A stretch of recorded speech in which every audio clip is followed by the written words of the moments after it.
नमस्कार, बहुत स्वागत है आप सभी का। आप देख रहे हैं इंडिया डेली। मैं हूं आपके साथ नैना यादव। जब से संभल दंगे की रिपोर्ट आई उसके बाद दंगे, मस्जिद और मंदिर पर कोहराम मचा हुआ है। वही हिंदू संगठन अब हिंदुओं की घटती आबादी और हरिहर मंदिर पर आक्रामक होता हुआ नजर आता है। लखनऊ से लेकर संभल तक जमकर तनाव है। लव जिहाद से लेकर आतंकी संगठनों के कनेक्शन भी सामने आए हैं। दावा तो यह भी किया जा रहा है कि संभल से हिंदू पलायन के तार पाकिस्तान और अमेरिका से जुड़े हैं और इन सब के इतर मान्यता यह है कि भगवान कल्कि का जो जन्म है वो उत्तर प्रदेश के संभल में होगा। ये कहा जा रहा है, पुराणों में ये वर्णित है। ये जगह संभल ग्राम के नाम से मशहूर है और उसे ही भगवान कल्कि की जन्मस्थली बताया गया है। कल्कि पुराण के अनुसार महाभारत में भगवान कल्कि के अवतार का वर्णन पूरी तरह से विस्तारित है। इतना ही नहीं, कथा में एक जगह पर धर्मराज युधिष्ठिर से मार्कंडेय ऋषि संवाद करते हैं और उसका भी जिक्र किया गया है।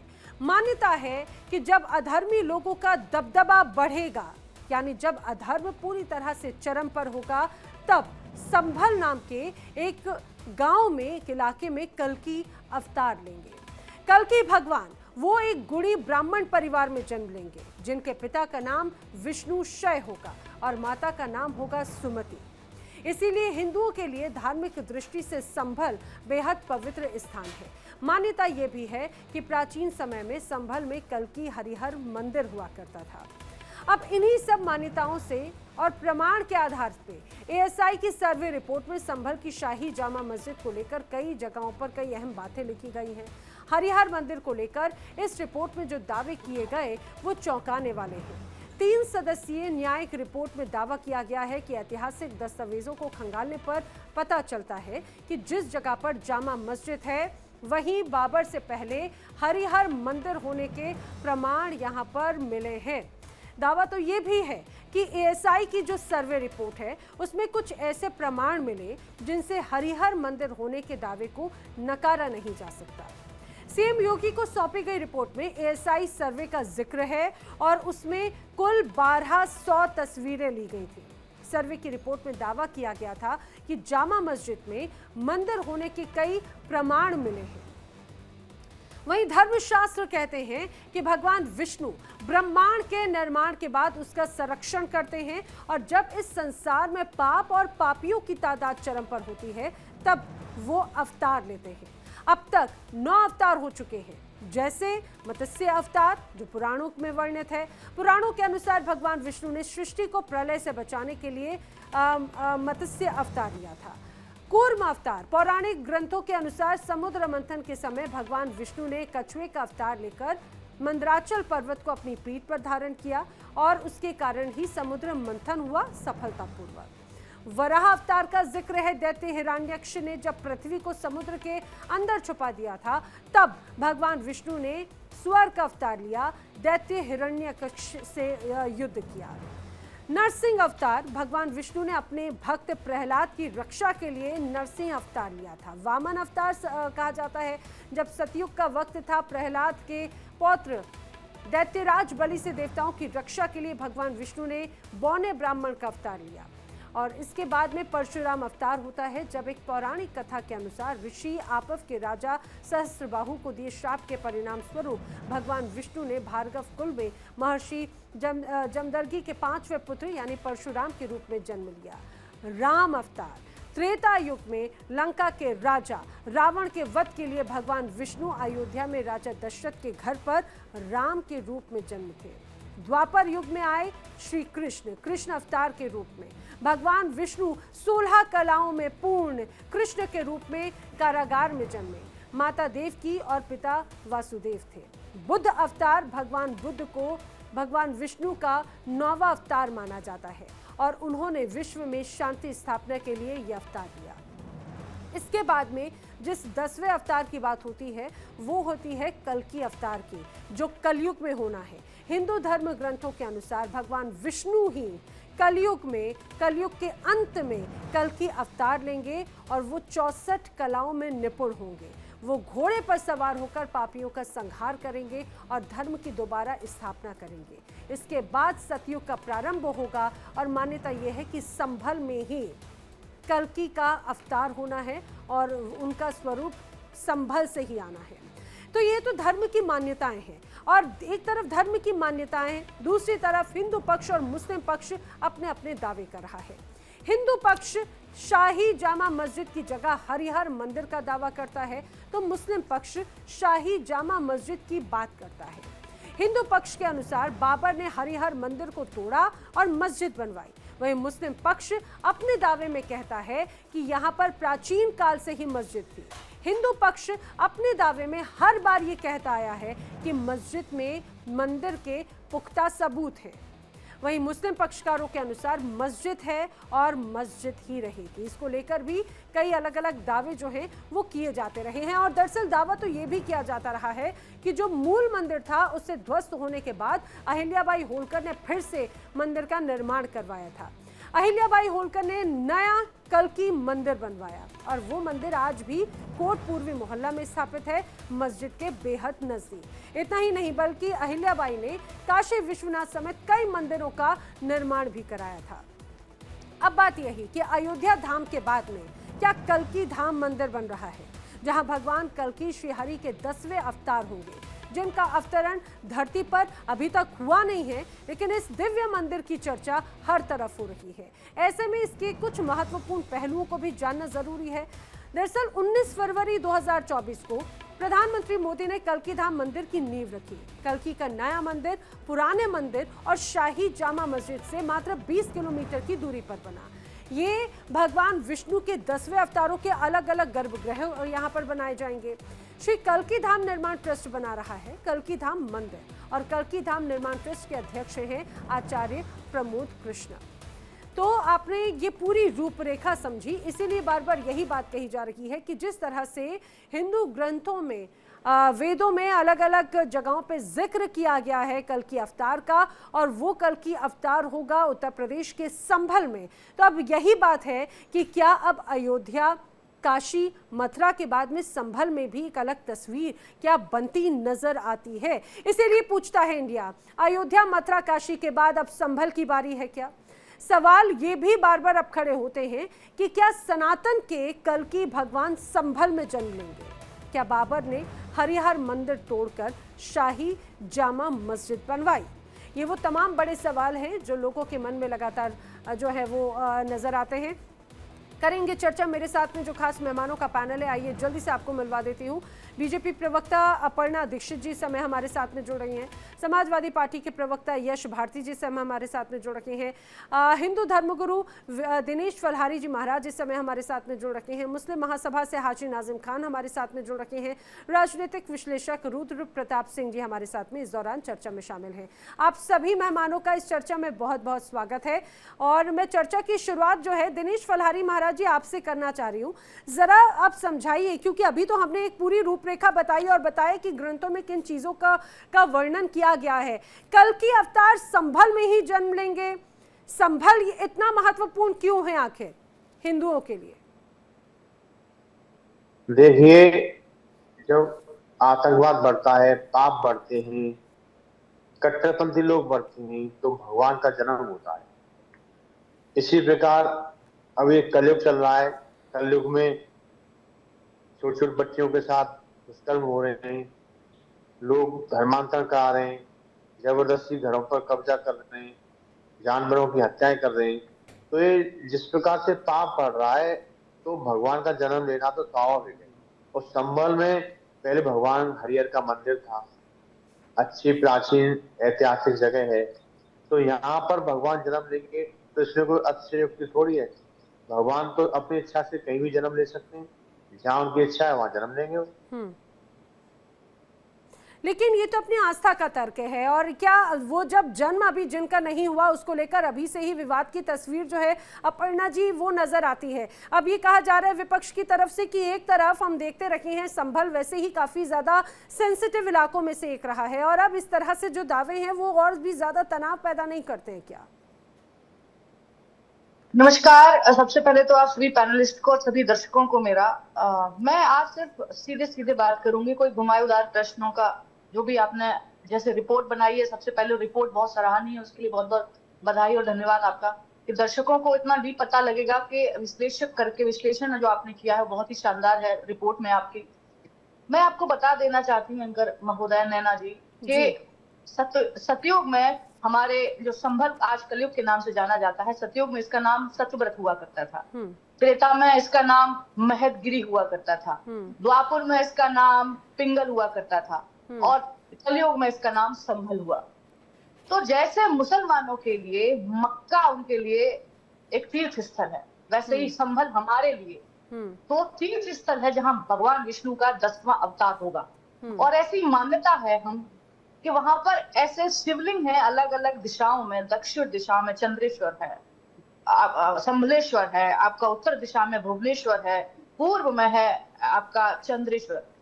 तो ये मान्यता है कि वहां की हम परिक्रमा भी करते हैं। श्रीहर मंदिर की हमने अभी तक वहां के लोकल के जो निवासी हैं वो भी वहां मुंडन करवाते थे। नई स्त्रियां जो वैवाहिक होकर आती थी वहां के स्थानीय लोगों की, वो वहां भगवान श्री हरि के दर्शन करके आशीर्वाद लेने जाती थी अपना जीवन स्टार्ट करने से पहले। तो ऐसी हम जब मान्यता रखते हैं और ये हिंदू धर्म में ये मान्यता है कि अपने भगवान विष्णु के हम वंशज हैं, भगवान विष्णु के हम परंपराओं को पालन करते हुए उनका आशीर्वाद लेकर हमारे ईष्ट हैं।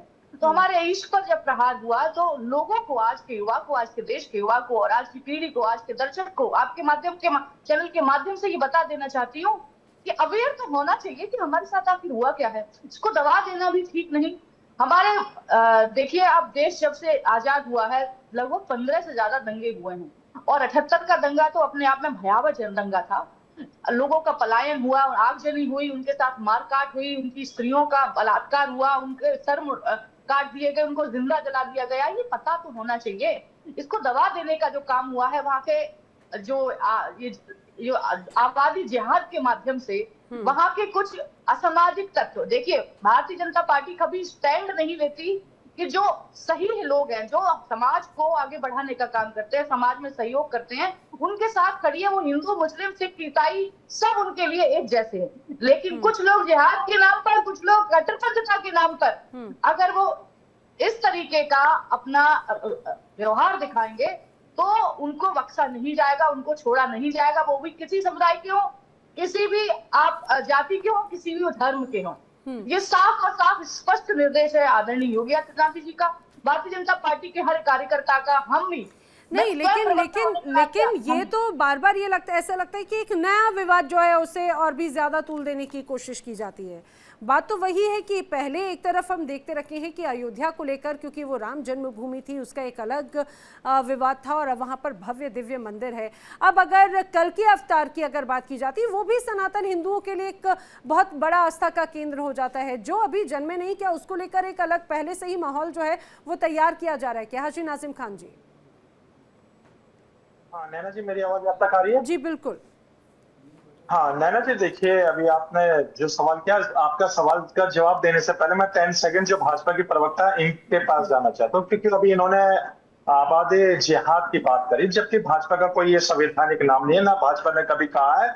तो क्या अपर्णा जी ने जो कहा है आबादी जिहाद, क्या इनका ऑफिशियल स्टेटमेंट है इस तरीके का? अगर ऑफिशियल स्टेटमेंट है तो फिर हम लोग जो फिर भाजपा के जो बड़े लीडर हैं उनसे बात करेंगे। इस तरीके का जो इन्होंने आबादी जिहाद के नाम पर एक मुस्लिम समाज को टारगेट करने की कोशिश करी गई है, जबकि मुल्क के वजीर आजम हमेशा सबका साथ सबके विकास की बात करते हैं। और रही बात यहाँ पर, अभी यहाँ पर कहा गया कि भाई देखिए हरिहर मंदिर को तोड़कर यहाँ पर शाही जामा मस्जिद बनाएगी। तो नैना जी, मेरा फिर वही सवाल होता है कि कभी भी ये बात का जिक्र, हाँ सुन लीजिए, पर थोड़ा धैर्य रखिए। मैं ये कहता हूँ कि कभी भी ये बात का जिक्र नहीं आता। मुगल काल के दौर के अंदर गोस्वामी तुलसीदास जी मौजूद थे। मैं हर बार इसी बात को कहता हूँ कि हम लोग तो उनको वास्तविक मानते हैं, अगर ये लोग काल्पनिक मानते हैं तो एक अलग बात है। गोस्वामी तुलसीदास जी ने किसी भी ग्रंथ के अंदर कभी भी ये जिक्र नहीं करा कि यहाँ पर इस मंदिर को तोड़कर मस्जिद बनाई गई है, या उस वक्त हिंदू शासक थे, हिंदू शासकों ने भी ये कभी नहीं कहा कि भाई यहाँ मंदिर को तोड़कर मस्जिद बनाई गई है, ना कभी उन्होंने इसके खिलाफत करी। लेकिन जो माहौल बनाया गया है ये गलत है। और जब बात आती है संभल की, तो संभल के लिए कहा जाता है कि भाई यहाँ पर अपर्णा जी दंगे का हुए। ऑडियो अप करना। जी जी बोलिए हाँ हाजी नैना नाजिम जी, जी। नैना जी ये कहा गया कि संभल के अंदर दंगे हुए। मैं कहता हूँ कि दंगा कहीं भी हो, दंगा दंगा होता है, दंगा के अंदर नुकसान होता है, चाहे हिंदू परिवार का बिल्कुल। हो या मुस्लिम परिवार का हो, दोनों का ही नुकसान होता है। तो दंगे नहीं होने चाहिए। अगर दंगे अगर हो रहे हैं तो वो कम उस वक्त के दौर में सरकार का, प्रशासन का फेलियर माना जाता है, जिस वक्त में इस तरीके के दंगे होते हैं। तो मैं तो ये कहता हूँ कि जब दंगे की रिपोर्ट गोपनीय थी, तो ये गोपनीय जो रिपोर्ट थी ये सार्वजनिक हुए सूत्रों के हवाले से, तो इसको माननीय योगी जी को संज्ञान में लेना चाहिए जब रिपोर्ट गोपनीय होती अरे है। हाजी नाजिम जी, खुद सीएम योगी आदित्यनाथ ने मंच से कहा है उसकी जो बड़ी बिंदु हैं उसमें बाकायदा बड़ी साजिश का खुलासा हुआ है। अब जो भी बातें सामने आएंगी आगे तो एक्शन होगा ही उस पर। मैं तो आपसे ये पूछ रही हूँ, जिस तरह से अभी एक ये बाकायदा ये कहा जा रहा है संभल की एक अलग स्थिति जो है वो बहुत इंपॉर्टेंट नजर आती है हर लिहाज से। हाँ नैना जी, देखिए संभल भारत के उत्तर प्रदेश राज्य का एक जिला है। और देखिए भारत के हर जिला एक महत्वपूर्ण होता है, भारत का हर राज्य एक महत्वपूर्ण होता है। लेकिन अगर ये कहना कि भी हाँ देखिए संभल को अगर इस सारी प्राथमिकता दी जाए, तो कहीं ना कहीं इस तरीके का माहौल देश के अंदर बनाया जा रहा है धार्मिक नगरी के नाम पर कि भी हाँ, तो इसका मतलब अयोध्या है या मथुरा है या काशी है, तो फिर क्या ये भी तो धार्मिक नगरी है। लेकिन यहाँ पर सिर्फ ये कहा गया कि भी हाँ देखिए यहाँ पर कल की जी आएंगे, कल की भगवान का इस तरीके का जिक्र आता है। हम लोग तो ये कहते हैं ठीक है, अगर आपके ग्रंथों में लिखा आना है तो ठीक है आइए, हम लोग तो खैर मकदम करते हैं। हम लोगों को क्या दिक्कत है, हिंदू भाइयों के भगवान जितने भी आएंगे तो हम तो उनका खैर मकदम करेंगे, हम अपने हिंदू भाइयों की आस्था के साथ है। लेकिन अगर ये कहना कि भी हाँ यहाँ मंदिर को तोड़कर मस्जिद बनाई गई है, अभी ये कोर्ट के अंदर विचाराधीन मामला है, कोर्ट का जो सर्वनीय फैसला होगा वो हम सबको स्वीकार होगा। ठीक है ठीक है, यश भारती जी का मैं रुक कर रही हूँ। यश भारती जी, एक तरफ यहाँ पर संभल अपने आप में बहुत महत्वपूर्ण है, धार्मिक आस्था के लिहाज से भी बहुत महत्वपूर्ण है, और जरा मुझे बताइए कि अब वैसे ही इतना सेंसिटिव इलाका, यहाँ पर कई जगहों पर जब खुदाई हुई या कई जगहों पर ऐसे स्थान थे जहाँ पर बड़े स्तर पर मंदिर नजर आए, तो ये तो कहा जा सकता है कि हिंदुओं के लिहाज से ये जगह बहुत ज्यादा महत्वपूर्ण है। लेकिन उस पर भी सियासत होती है। वहां पर रिपोर्ट में तो ये भी कहा गया कि डेमोग्राफी पूरी तरह से चेंज हो गई। आने वाले वक्त में अब इस स्थान पर मंदिर की अगर बात होती है कल की अवतार की, तो यहाँ पे आखिर किस तरह की साजिश है? क्या यही वजह है कि अचानक से हिंदुओं का पलायन जो है वो शुरू हो गया, उन्हें मजबूर कर दिया क्या? यश भारती जी। अपर्णा जी, मुझे लगता है जब पलायन की बात आती है तो गंभीरता के साथ आंकड़ों को देखने की आवश्यकता है। हमारे पार्टी के वरिष्ठ नेता, राज्यसभा सांसद आदरणीय जावेद अली साहब ने कुछ आंकड़े जारी किए हैं संभल को लेकर। 1951 की जनगणना के अनुसार संभल नगरीय क्षेत्र की जनसंख्या 61,578 थी, जिसमें मुस्लिमों की संख्या 43,657 थी, लगभग 31%, तथा हिंदुओं की संख्या 17,901 थी, लगभग 29%। ये कब थी? 1991 1951 में। और 2011 के जनगणना के अनुसार संभल नगरीय क्षेत्र की जनसंख्या 2,20,813 थी, जिसमें मुस्लिमों की संख्या 1,71,514 थी, जो लगभग 78% होती है। हिंदुओं की संख्या 48,581 थी, जो लगभग 22% थी। अब 1951 में से लेके 2011 की शासकीय जनगणना, जो आधिकारिक आंकड़ा होता है, उस आंकड़े के हिसाब से देखिए तो 60% की वृद्धि हुई है। जो 30% का धोखा दिया जा रहा है, जो झूठे आंकड़े बताए जा रहे हैं, ये अपने आप में बेईमानी है, क्योंकि उसके बाद जातीय जनगणना हुई नहीं। अब जो आंकड़े आने हैं अगली जातीय जनगणना में आने, तो ये जो झूठे आंकड़े बताए जा रहे हैं। और पलायन का मसला, अगर पलायन को लेकर के भारतीय जनता पार्टी चिंतित है या कोई भी व्यक्ति चिंतित है, तो इसको चिंता करनी चाहिए कि माननीय योगी आदित्यनाथ जी, जो उत्तर प्रदेश के मुख्यमंत्री हैं, गोरखपुर का लंबे समय से प्रतिनिधित्व कर चुके हैं सांसद के रूप में, वहां से सर्वाधिक पलायन हो रहा है। आप मुंबई में जाके देखें, गोरखपुर वासी सबसे ज्यादा मिलेंगे आपको। अन्य क्षेत्रों में जाके देखें, आपको गोरखपुर नहीं, लेकिन यश भारती जी, पलायन मुझे लगता है कि 2-3 बड़ी बातें हो जाती हैं। एक तो रोजगार के लिहाज से पलायन घर के कुछ सदस्यों का, या फिर वहां के लोग अपनी घर संपत्ति सब कुछ छोड़कर बेचकर वहां से चले गए। अपर्णा जी, आपने मुझसे बोलने के लिए सवाल किया और मैं बोल ही रहा हूं। मेरा नाम बाकायदा, वैसे मेरा नाम नैना है, बीजेपी वाली जो है उनका नाम है अपर्णा। सॉरी जी, कोई बात क्योंकि स्क्रीन पे मैं स्क्रीन पे देख नहीं पा रहा नैना जी। अच्छा, वो मैं ठीक कराती हूँ जी, मैं स्क्रीन पे देख नहीं पा रहा हूँ, इसीलिए नाम लेने में मुझसे गलती हुई। कोई बात नहीं। नैना जी देखिए, आंकड़ों पे बात हो रही है, मैंने आंकड़ों की बात की। अब खुफिया रिपोर्ट थी, गोपनीय रिपोर्ट थी, वो सार्वजनिक हो गई। अब ये बात कही जा रही है, जैसा अभी आपने कहा कि मंच से योगी आदित्यनाथ जी बोल रहे हैं, तो मंच से बोल करके राजनीतिक रूप से द्वेष भावना से जहर घोलने का काम कौन कर रहा है, ये बताने की जरूरत नहीं है। हनुमान जी की जाति बताकर के क्या लाभ लेना चाहते हैं, ये मुझे बताने की जरूरत नहीं है। और भी तमाम बातें हैं।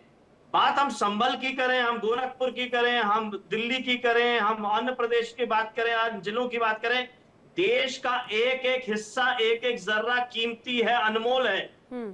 चीन आके हमारे देश की जमीन पे कब्जा कर रहा है और स्वयं भारतीय जनता पार्टी के सांसद सुब्रमण्यम स्वामी जी आपत्ति रखते हैं।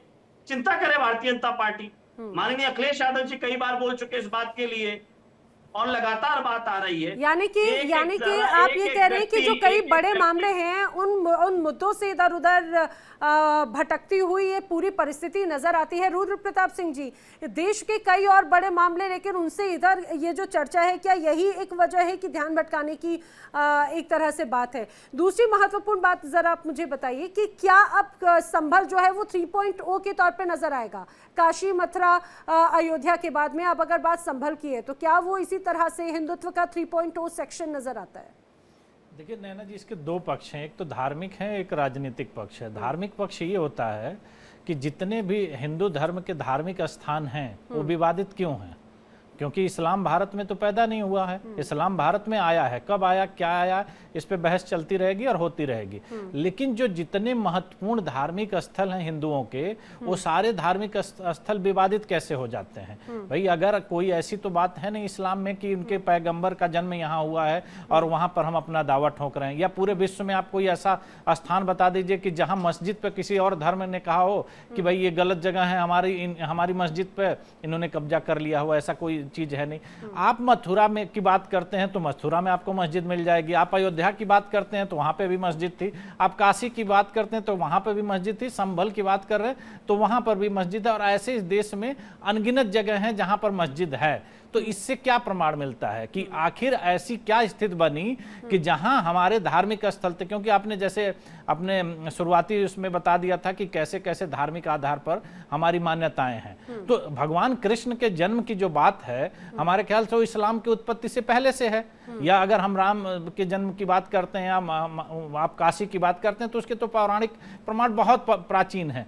तो वहां पर उससे सटा करके मस्जिद बनाने की जो एक कल्पना थी, ये जो बातें थी, कहां से आती हैं? और जितने हिंदू धार्मिक स्थल हैं उसको विवादित बनाने की कहां से बात आती है? ये तो हो गया धार्मिक चीज। अब हम राजनीतिक बात पे आते हैं कि जहां पर भी ये आबादी के जैसे आंकड़े अभी सपा के बता रहे थे, तो उन्होंने उन्हीं के हिसाब के आंकड़ों से हिंदुओं की आबादी कम हुई है। पलायन दूसरा सब्जेक्ट होता है। पलायन में सारे समाज का पलायन होता है और वो खास करके किसी विशेष परिस्थिति बस होता है। लेकिन किसी धर्म विशेष का अगर पलायन किसी जगह से हो रहा है तो ये एक चिंता का विषय है। क्योंकि कहीं पर भी अगर अपने देश में संविधान लागू है तो हर आदमी के लिए वो एक ही बराबर होता है।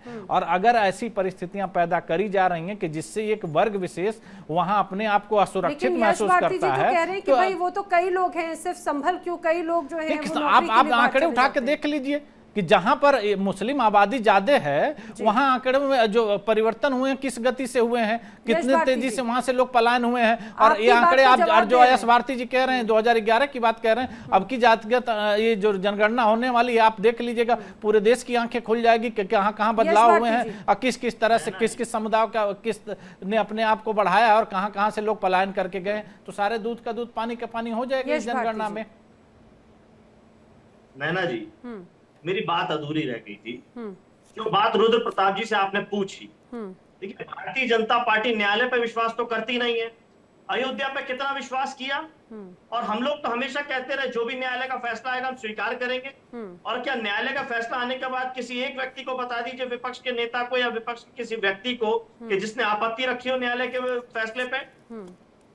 आए दिन हवन करेंगे, कार सेवा करेंगे, देश में उन्माद फैलाने का काम, तनाव फैलाने का काम किसने किया? नहीं तो हवन करना या कार सेवा करना, क्या ये समाज के विपरीत है, हो जाता है क्या?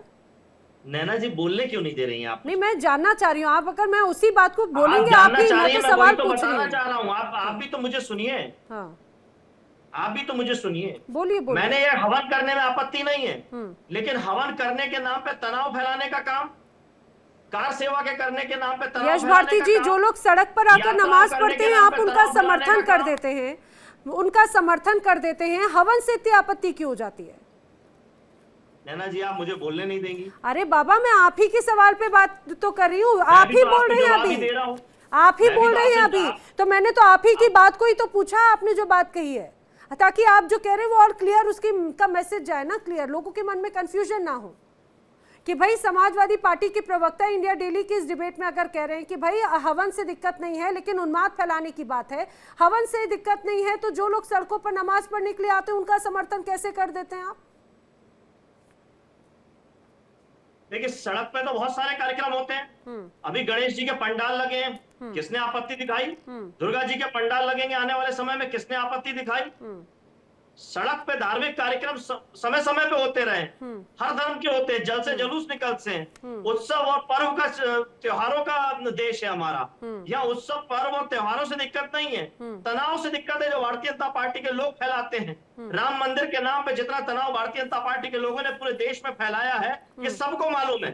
अगर आप अनभिज्ञ हैं इससे, या आप इंडिया डेली न्यूज के, इंडिया डेली लाइव के दर्शकों को अनभिज्ञ करना चाहते हैं, तो माफ कीजिएगा, दर्शक बहुत समझदार है, सबने उस तनाव को देखा है, किस तरीके से प्रतिबंध लगा, पुलिस बल इस्तेमाल किया गया, शहर शहर पे चप्पे चप्पे पे पुलिस रही, स्कूल और कॉलेजों की छुट्टी तक रखी गई। यश भारती जी, जनता बहुत स्मार्ट है आजकल, बात तो यही है, जनता बहुत स्मार्ट है आजकल, कोई उन्हें बरगला नहीं सकता, उन्हें तथ्य से इधर उधर करके नहीं बरगला सकता। आप गूगल पे डालेंगे ना तो पिछले 50 सालों का पूरा इतिहास आ जाएगा।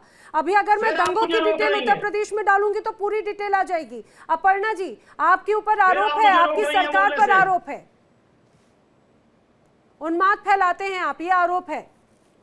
देखिए, इस देश में उन्माद फैलाने का काम 2012 से 2017 के बीच में हुआ था, दंगलों के माध्यम से। आपको देखना चाहिए था कि किस प्रकार से दंगे हुआ करते थे। दंगे की 703 संख्या है और ये रिकॉर्ड में है, ये गूगल कहता है, ये हम नहीं कहते, दर्शक चाहे तो गूगल कर सकते हैं। अलग अलग प्रकार के दंगे हुआ कर, दंगों में गाड़ी का इस्तेमाल माननीय आजम खान जी किया करते थे, 100 नंबर की गाड़ी का, जो आज 112 नंबर हो चुकी है। तो एम्बुलेंस का इस्तेमाल, सरकारी गाड़ियों का इस्तेमाल किया करते थे, और एक विशेष समुदाय के लोग आते थे और अपने तलवारें, झंडे और अल्लाहू अकबर करते हुए पूरे टाइम गुंडागर्दी करते थे, और उनका वर्चस्व बुलंद था। आतंकवादियों को पनाह देने का काम हुआ करता था इस सरकार के द्वारा, आतंकवादियों को वापस लेने का काम किया जा रहा था सार्वजनिक रूप से। अगर हाईकोर्ट इंटरव्यू नहीं करती तो आज ये भी संभव हो सकता था। आप कहते हैं धार्मिक उन्माद भारतीय जनता पार्टी फैलाती है। देखिए, किसी को अधिकार नहीं कि किसी का अगर एम्बुलेंस जा रही है तो सड़क पर नमाज पढ़ी जा रही है, किसी भी सरकार की जिम्मेदारी बनती है कि सड़क का एक कोच सुचारू रूप से चल लेना चाहिए, और अपनी जगह पर, हर जगह पर अलग अलग जगह होती है, उन पर जाके करना चाहिए। कांवड़ यात्रा को लेके इतना बवाल कर देते हैं, कांवड़ियों को आतंकी बोलने वाले समाजवादी पार्टी के नेता। आप बताइए, जब भी कांवड़ यात्रा निकलती है तो आकर झंडा उठाकर एकदम एक स्वर में सारे प्रवक्ता बोलते हैं कांवड़ यात्रा में जो कांवड़िए हैं वो आतंकवादी हैं, उपद्रवी हैं। कोई से हवन से दिक्कत है महोदय को, जब से हवन से तो पर्यावरण शुद्ध होता है, ये इनको मालूम होना चाहिए। हवन हमारी प्रणाली की हवन हमारी हिंदू प्रणाली की सभ्यता की है। लगातार गलत बातें बोल रही हैं, बोलो मत प्लीज, बोलो मत, मैं आपके बीच में नहीं बोल रही। गलत बातें बोल रही हैं। कांवड़ियों को आतंकी किसने बोला? मैं कभी आतंकी किसने बोला? अपर्णा जी, ये विषयांतर हो गया, वैसे विषयांतर हो गया, लेकिन बात ये जरूर हो जाती है कि संभल अपने आप में बहुत ज्यादा सेंसिटिव है। हम सभी जानते हैं एक शब्द कहना अपने आप में कितना ज्यादा विवाद का हिस्सा बन जाता है। लेकिन फलहारी महाराज जी, अगर बात संभल की और कल्कि अवतार या फिर इस स्थान की अगर बात की जा रही है, अभी हम लगातार देखते रहे, वही मैंने जो अभी रुद्र प्रताप जी से जो सवाल पूछा कि क्या अब ये कहा जाए अयोध्या, काशी, मथुरा के बाद में क्या हिंदुत्व का की पॉइंट और बनता नजर आ रहा है क्या संभल? हिंदुओं के लाखों मंदिर को तोड़ा गया, काशी, अयोध्या, मथुरा, सभी भगवान कृष्ण के, भगवान श्री राम के भगवान शिव के मंदिर थे, लेकिन मुगल शासकों ने तलवार के दम पर इन सभी मंदिरों पर अवैध कब्जा किया, मंदिरों को तोड़ा गया, तोड़ करके कहीं बाबरी बनाई, कहीं मस्जिद बनाई, कहीं ईदगाह बनाई, कहीं मजार बनाई। तो मुगल शासकों ने हमारे मंदिरों को तोड़कर ही मस्जिद क्यों बनाई, इस बात पर भी सवाल होना चाहिए। उस समय तो इतना स्थान खाली था कि वो चाहते तो कहीं और बना लेते थे। तो लेकिन उनका उद्देश्य यही था कि सनातन धर्म को खत्म करना, सनातन धर्म के मानने वालों को प्रताड़ित किया जाता था, उनके सबों को जलाने पर भी पाबंदी थी। लेकिन फलहारी महाराज, आज के वक्त में भी अगर किसी शहर से बड़े स्तर पर अगर पलायन का एक बड़ा रेशियो नजर आता है, और जब बात हिंदुत्व की चारों तरफ से अगर उठती है, वहां पर हिंदुओं का ही सबसे ज्यादा पलायन होता है, हिंदू आबादी घटती है, तब तो सवाल खड़े होते हैं ना फिर। और उसी इलाके को इतना सेंसिटिव माना जाता है, उसी इलाके को ये भी कहा जाता है कि भाई यहाँ पर पहले से ही इतना ज्यादा तनाव है, उसके पहले वहां पर एक अलग पृष्ठभूमि तैयार करना शुरू कर दी जाती है। हिंदू शांतिप्रिय व्यक्ति होता है, तो ये क्या करते हैं, मुस्लिम आबादी में ये लोग पगड़ा टांग देते हैं अपनी दुकान पर, गंदगी फैलाते हैं, और जो हमारे हिंदुओं की जो बहन बेटियां होती है, इनके बच्चे नहीं फलहारी महाराज, लेकिन मुझे लगता है ये व्यक्तिगत आरोप नहीं, ठीक है, ये हर धर्म का अपना एक कल्चर, अपनी एक व्यवस्था है, ठीक है, किसी के हम जीवन शैली पर हम प्रश्न चिन्ह नहीं करते हैं, धर्मांतरण कराते हैं, हिंदू पलायन कर जाता है, हिंदू शांतिप्रिय होता है, वो स्थान छोड़ देता है। तो ये जो रिपोर्ट में भी तमाम बड़ी बातें कही थी। हाजी नाजिम खान जी कुछ कह रहे थे आपकी बात पे, आ रही हूँ यश भारती जी रिएक्शन लेने के लिए। हाँ नैना जी, बार बार लव जिहाद की बात आ रही है। देखिए, जब टॉपिक है इस बात का नहीं है, लेकिन फिर भी लव जिहाद की बात को जिस तरीके से फलारी जी कह रहे हैं, तो मैं इनको एक बात बता दूं कि लव जिहाद के नाम पर जिस तरीके से मुसलमान को प्रताड़ित किया जा रहा है कि किसी और कम्युनिटी को नहीं किया जा रहा। भाई घर वापसी वाले तो बड़े अपने घर में ऐश कर रहे हैं, भाई उनको तो कोई दिक्कत नहीं होती, क्योंकि मुस्लिम बेटियों को जिस तरीके से बहला फुसलाकर घर वापसी के नाम पर धर्मांतरण कराया जा रहा है, उनका तो कोई भी मामला नहीं बनता, ना उनको जेल भेजा जाता, ना उनका कोई केस होता। लेकिन हाँ, लव जिहाद के नाम पर कहीं ना कहीं मुस्लिम समाज के युवाओं को जरूर प्रताड़ित किया जाता है। लेकिन मैं ये कहता हूँ कि धर्म परिवर्तन करना एक अपराध है। अगर कोई किसी का जबरन कराता है या धोखे से कराता है, ये अपराध है। इसलिए धर्म परिवर्तन वाली जो बात आप बार बार एक कम्युनिटी को कह रहे हो, ये बंद कर दीजिए। और दूसरी बात ये देखिए, यहाँ पर बार बार एक जिक्र और आता है कि भी आबादी जिहाद का जिक्र आया, तो मैं तो देखिए मोहन भागवत जी की बात का बड़ा कायल हूँ। नैना जी, मोहन भागवत जी तो बड़ी अच्छी बात कर रहे थे, अभी उन्होंने 3 बच्चों की बात करी जी। आ रही है आवाज। मैं कह रही हूँ, झूठ बोल रहे हैं, आपने टॉप नहीं रही है, ये कह रहे हैं कि लव जिहाद जैसा कोई वो नहीं। लव जिहाद के खिलाफ कानून तक सरकार ने बनाया है, कितनी सीरियस कंडीशन है, क्या बात कर रहे हैं डिबेट में बैठ के, झूठ। मैंने क्या कहा, मैंने कानून की बात करी। लव जिहाद, अगर सुन लीजिए अपर्णा जी, लव जिहाद के अंदर का मुस्लिम लड़का होता है, हिंदू लड़की से प्यार करता है, तो भाई वो लव जिहाद हो जाता है। अगर कोई हिंदू लड़का मुस्लिम लड़की से प्यार करता तो वो घर वापसी हो जाता। भाई दोनों ने अपराध किया है, सुन लीजिए, दोनों ने अपराध किया, लेकिन सजा अगर एक को मिले तो ऐसा नहीं होना चाहिए। अपराध ये होता है भाई दोनों तरफ से। लेकिन खैर, इस विषय को छोड़ दीजिए, अरे इस विषय को छोड़ दीजिए। अभी जो मैं कह रहा हूँ अपर्णा जी, जो लोग पलायन करके जा चुके हैं उनको वापसी हाजी नाजिम जी, जो अगर लॉ की बात हो, कन्वर्जन हमने देखा, धर्मांतरण की हमने बात तो की, तो उसमें तो बहुत बड़े स्तर पर नेक्सस जो चल रहे हैं उनका खुलासा हुआ। और क्योंकि आप और मैं लगातार इस पे चर्चा करते रहे, छांगूर बाबा वाला जो मामला है वो तो एक ही गिरोह ऐसा पता चला है, उस तरह के तो मुझे लगता है कि जगह जगह जाने कितने नेक्सस है, और बाकायदा उनका मोटिव धर्मांतरण है, ऐसी कई रिपोर्ट सामने आई और बाकायदा कई लोगों ने एक्सेप्ट भी किया है।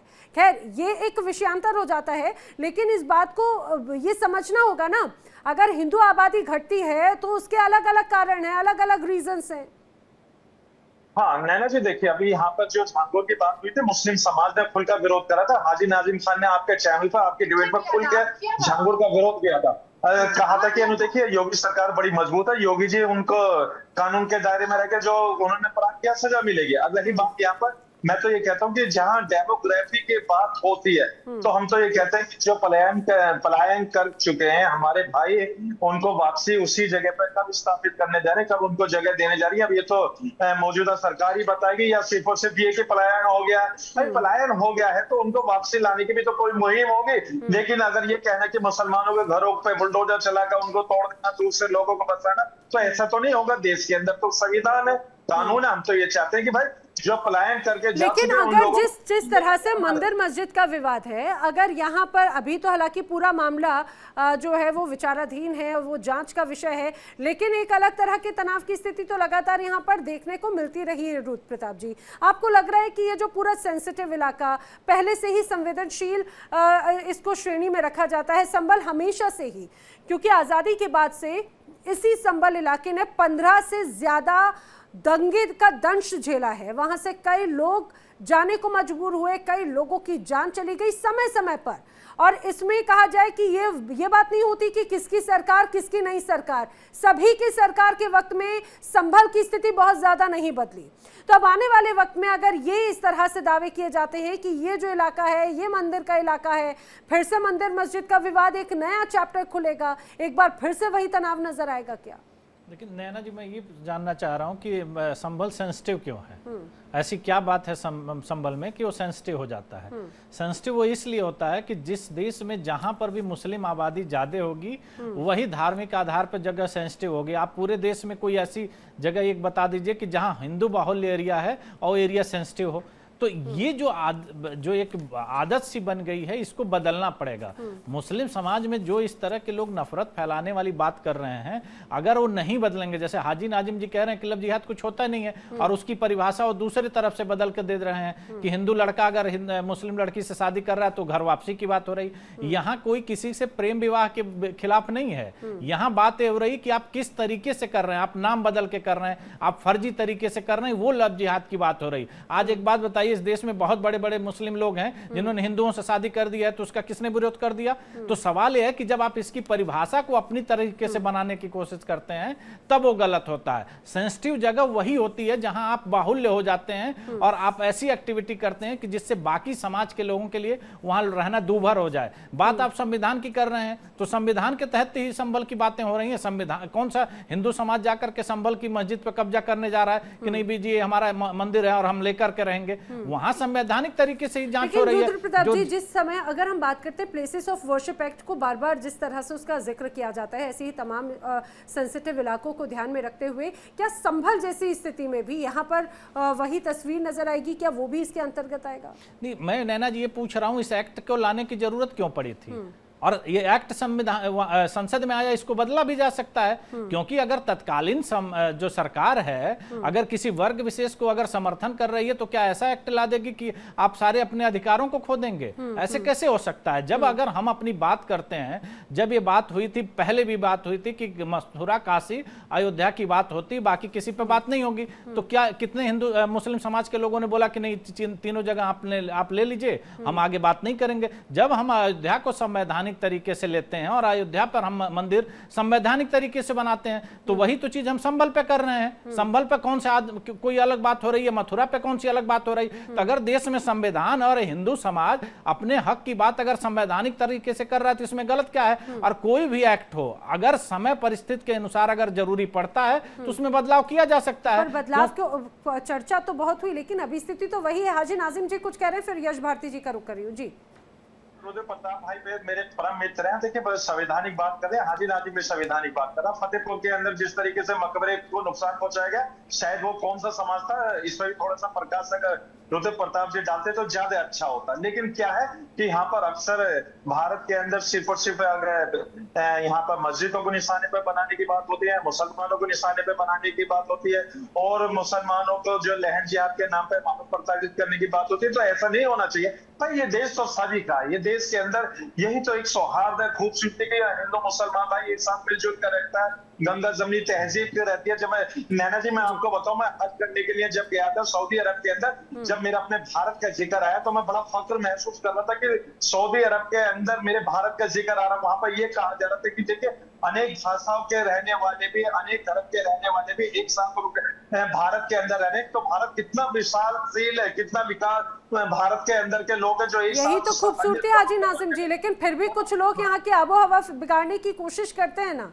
इंटरनल रूप से ही। देखिए संभल में पिछली बार जो 24 नवंबर को हुआ 2024 को जो दंगे भड़के, आखिर वो बड़ी साजिश की उसमें बात कही गई, बड़े हथियार वहां से बरामद किए गए। फिर कौन साजिशें रचता है ऐसे? हाँ नैना जी मैं तो ये कहता हूँ ये जांच का विषय, जो भी दोषी होगा उसको सजा मिलनी चाहिए, क्योंकि अगर कोई भी अगर नफरत फैलाता तो ये गलत है। देश के अंदर मोहब्बत होनी चाहिए। ठीक है, फलहारी महाराज। देखिए संभल में तो बहुत गांव में मुस्लिमों के, हमारे मथुरा में लगभग 1000 गांव है, उनमें से 2 गांव मुस्लिमों के हैं। उन दोनों गांवों ने पूरे शासन प्रशासन की नाक में दम कर रखा है। पूरे हिंदुस्तान में जहां भी लूटपाट होती है, टट्टू काटते हैं, ठगी करते हैं, वो उन्हीं 2 गांवों के व्यक्ति हैं। तो ये इनका आपराधिक इतिहास है। ये जहां आबादी में ज्यादा होते हैं वहीं इनका कत्लेआम चालू हो जाता है। लेकिन फलहारी महाराज बाकायदा इन सारी चीजों को लेकर तो प्रशासन की तमाम पॉलिसीज होती है ना, फिर तो वहां की प्रशासन, सरकारें, जो लोकल बॉडीज हैं उन पर सवाल खड़े होते हैं कि आखिर वो क्या कर रहे हैं कंट्रोल, अगर स्थिति ऐसे दिन ब दिन रातों रात बदल रही है तो मैं ये बात कहना चाहता हूँ, जब इनके हमारे पूरे जनपद में 2 गांव मुस्लिमों के, उन्होंने आतंक मचा रखा है, तो संभल में तो कम से कम 500 गांव होंगे मुस्लिमों के। वो बताओ क्या स्थिति पैदा कर रखी होगी उन्होंने। ये तो हर जहां की आबादी ज्यादा होती है वहीं हिंदुओं को ये भगाना चालू कर देते हैं। कश्मीर से इन्होंने भगाई दिया हिंदुओं को। देखिए कुछ तो अपवाद हैं, लेकिन आप सबको हम एक कटघरे में नहीं खड़ा कर सकते। यश भारती जी, तो क्या ऐसा लग रहा है कि आने वाले वक्त में जब उत्तर प्रदेश में चुनाव होगा तो क्या उसके पहले ही एक अलग चुनावी मुद्दा बनता नजर आता है क्या? नैना जी, हर व्यक्ति का अपना एक काम निर्धारित है। आप टीवी चैनल हैं, आप चैनल का हिस्सा हैं, आप एंकर हैं, आपका काम डिसाइडेड है, मेरा एक काम डिसाइडेड है। सब अपनी एक भूमिका में जिम्मेदारी पे हैं। हमें अपनी जिम्मेदारी समझनी चाहिए। लेकिन सरकार अपनी जिम्मेदारी समझ पा रही है क्या? रोजी रोटी, कपड़ा, मकान, बेहतर शिक्षा, बेहतर स्वास्थ्य व्यवस्था, बेहतर सुरक्षित माहौल, उनसे जब दूर भागने की कोशिश कर रही है तो इस तरीके की चीजों को आगे बढ़ा करके, गोपनीय रिपोर्ट को सार्वजनिक करने की बात करके, झूठी रिपोर्टों को आगे बढ़ा करके केवल झूठ परोसने का काम कर रही है सरकार। और ये झूठ कईयों बार पकड़ा है। आप मीडिया के साथियों ने भी पकड़ा है, अन्य लोगों ने भी पकड़ा है। यहाँ पलायन की बात हो रही है, मैं पलायन के कितने आंकड़े बताऊं। मध्य प्रदेश के अंदर भारतीय जनता पार्टी के प्रदेश अध्यक्ष रह गए हैं वीडी शर्मा जी, केंद्र में मंत्री हैं खटीक साहब, छतरपुर के अंदर से उनका संसदीय क्षेत्र आता है, दोनों का आधा आधा। मध्य प्रदेश के अंदर सबसे ज्यादा पलायन होता है जब मुस्लिम आबादी नाम मात्र की है। तो क्या कर दिया जाए, क्या कहा जाए? तो ये केवल जो इस तरीके से अभी धर्मगुरु हमारे बात कर रहे थे, मुझे बड़ा अफसोस हो रहा था उनकी बात सुन करके कि जहां हमारी धार्मिक परंपराएं, हमारा धर्म, हमारा वर्ग हमको सिखाता है। यशी, आपकी इस पॉइंट पे अपर्णा जी कुछ कह रही है, मैं रिएक्शन ले लूं? आप वरना नाराज हो जाएंगे, उनसे रिएक्शन ले। नैना जी, वैसे भी आपने मुझे तीसरी बार मौका दिया है। पूछ रही हूं, आप कह रहे हो कि आप जो खटीक जी की बात कह रहे हो, आप जो कह रहे हो कि इस तरीके से झूठ बोल रही है सरकार, आपके पास कोई तथ्य है या फिर आप ऐसा ही कह रहे हो कि हिंदू आबादी 7, मुस्लिम आबादी सिर्फ 7% बढ़ी है? आपके पास कोई आंकड़ा है? यश भारती जी जरा बताइए। यश भारती जी, नैना जी, मूर्खता की परिकाष्ठा है।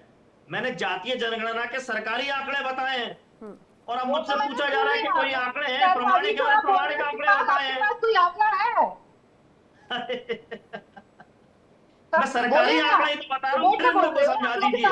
1951 से लेकर के 2011 तक का शासकीय जातीय जनगणना जो होती है, जो 2014 के बाद मोदी सरकार नहीं कर पाई है, नाकामयाब है करने में, और अभी झूठा एक शगुफ्ता जातीय जनगणना का छोड़ दिया है कि हम कराएंगे।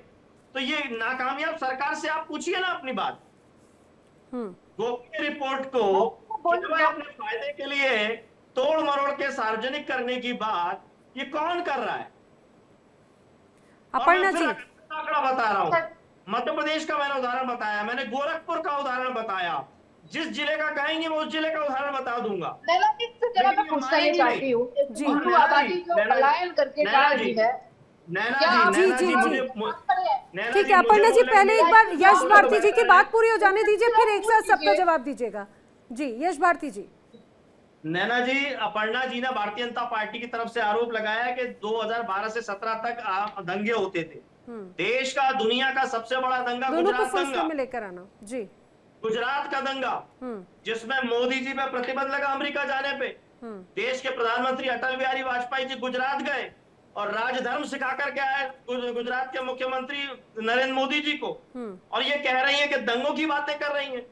आजाद भारत का पहला आतंकवादी नाथूराम गोडसे को, जो महात्मा गांधी जी का हत्यारा है, उसको महिमा मंडित करने का काम भारतीय जनता पार्टी की विचारधारा के लोग करते हैं। उसकी मूर्ति पूजा करते हैं, उसकी जयंती और पुण्यतिथि मनाते हैं। अब आप मुद्दे से इधर जा रहे हैं, अब जवाब लेने दीजिए अपर्णा जी, बोलिए। बड़ी बातें, कई बड़ी बातें जो है वो कही गई हैं अभी।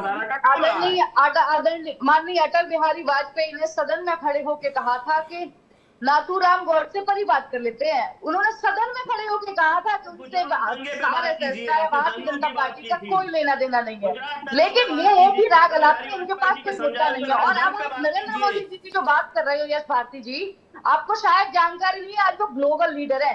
समय राजनीतिक दृष्टिकोण से देखा जाए तो समय विपरीत स्थितियों में होता रहता है, ये हर किसी के साथ। आज कांग्रेस का, उस टाइम कांग्रेस का जलवा जला था, आज कांग्रेस को कोई पूछता नहीं है। समाजवादी पार्टी किसी माफियाओं को पनाह देने का, अराजकता फैलाने का। यश भारती जी, जो मामले कोर्ट में हो और जो फैसले कोर्ट की तरफ से आ गए, उस पर मुझे लगता है कि चर्चा करना जो है वो बेकार है, और उन बातों को शामिल करना भी बेकार है। मुझे लगता है उस पर या तो भरोसा नहीं है, या तो प्रश्न चिन्ह खड़े करते हैं। अपर्णा जी, बहुत टाइम उन्होंने दिया था, मुझे थोड़ा कंप्लीट करने दीजिए। मैं ये कह रही हूँ यश भारती जी, आप मैं ये कह रही हूँ आपसे, लेकिन ये बताइए नैना जी, मुझे बोलने दीजिए। देखिए मेरे भी, मैंने सब्र से सबका सुना, इन्होंने भी जितने भी आरोप लगे मैंने सुने। न्यायालय पे भरोसा कौन नहीं करता? जब साउथ के सबरीमला मंदिर में महिलाओं के प्रवेश की बात आई और न्यायालय ने यह पक्ष दिया कि महिलाओं को मंदिर में प्रवेश मिलना चाहिए, तो उसके खिलाफ अमित शाह ने कहा कि न्यायालय को हमारे धार्मिक मामले में हस्तक्षेप नहीं करना चाहिए, चुनौतीपूर्ण तरीके यश से। भारती जी, तो क्या संभल अब आने वाले वक्त में सियासी रणभूमि बन रहा है क्या चुनाव के पहले? भारतीय जनता पार्टी बना रही है, भारतीय जनता पार्टी बना रही है। बंदूक जैसे चला रहे सबरीमला मंदिर बनाया, भारतीय जनता पार्टी के लिए न्यायालय पे विश्वास नहीं दिखाया, जैसे अयोध्या में बनाया, न्यायालय पे विश्वास नहीं जताया। नैना जी, इनको ही समय दे दिया कीजिए। सवाल मुझसे पूछ रही है, जवाब मैं दूंगा, ये बीच में जबरदस्ती बोले जा रही हैं। यही तो सत्ता का अहंकार है, इसको ही तो गुंडाई कहते हैं, इसको ही तो अनुशासनहीनता कहते हैं, इसी को तो बदतमीजी कहते हैं। अच्छा यश भारती जी, जरा बताइए, कल तक अखिलेश यादव जी कह रहे थे, आज आप खुद ही चुनाव में, आज डिबेट में कह रहे थे कि चुनाव जो भी न्यायालय का फैसला था हमने उसको मान्य किया। तो आज तो न्यायालय सुप्रीम कोर्ट में ये बोल रहा है चुनाव आयोग के लिए कि बहुत अच्छा एफआईआर का जो काम कर रही है वो चुनाव आयोग बहुत अच्छा कर रही है। तो आप इसे सराहना करने की जगह आप इसे निरादर क्यों कर रहे हो उनके आदेश की? ये बताइए ना। तो 2 बयानबाजी आप खुद ही कर रहे हो और आप हमसे कह रहे हो बदतमीज है। बदतमीजी तो आप कह रहे हो। यश जी, आप फुल स्क्रीन पर हैं, आप और अपर्णा जी हैं, बिल्कुल बोलिए। आप बदतमीजी नहीं कर रहे हो। अब अपर्णा जी जवाब सुन लीजिए ना, फिर मुझे बाकी गेस्ट का भी रुख करना है, प्लीज। यश भारती जी जवाब दीजिए। नैना जी, इन्होंने एसआईआर की बात छेड़ दी। एसआईआर पे चुनाव आयोग कह रहा है कि समाजवादी पार्टी की तरफ से कोई एफिडेविट प्राप्त नहीं हुआ। मुद्दे पर आते हैं, योगी सरकार के 3 अरे मुद्दे पर आते हैं अपर्णा जी, यश जी प्लीज मुद्दे पर आते हैं। आज चर्चा एसआईआर पर नहीं है ना, आज चर्चा एसआईआर पर नहीं है ना, प्लीज नहीं रोक रही हैं उनको, प्लीज। तो जवाब भी तो देना ही पड़ेगा ना, जवाब भी तो देना ही पड़ेगा।